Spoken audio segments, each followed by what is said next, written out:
Hi, ma'am. Good afternoon. Can you tell me about yourself? Good afternoon, ma'am. I'm Rowena Soberano from Bukidnon, and I'm 46 years old, still single. Okay, so do you have kids, ma'am, or children? I have no kids. Okay, so how many siblings do you have, ma'am?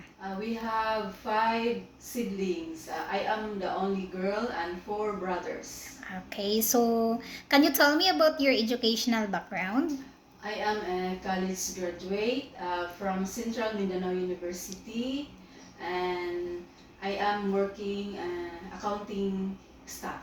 As of the moment, ma'am. Yes, po. Okay, so do you have work experience abroad? Yes, from Singapore last 2014 to 2016. Okay. And my employer is a Singaporean. Okay, so what is your duties and responsibilities there, ma'am? I take care for one child, only girl, and I'm helping the child going to school, fetch and sending to school, uh, cooking, cleaning, and help my couple employer. Okay, so how old is the child, ma'am? 10 years old. Okay, so aside from taking care of the child, ma'am, do you have any other duties and responsibilities there aside from taking care of the child and cooking? Is that all? Only for that. Okay. So, how do you describe yourself, ma'am? I am hardworking, honest, and patient. So, do you have any tattoo in your body? No, Did you undergo to any kind of surgery? no. So, why do you want to work abroad, ma'am? I've encouraged myself to explore again and help my family. So, are you scared of dogs and cats?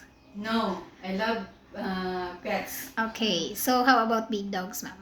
No? So you're not scared of big Yes, dogs. yes. Okay, so do you have pets at home? Yes, cats and dogs. Okay. So can you give me your idea how can you take care of naughty children and children with tantrums? First, I observe their behavior, and I will look the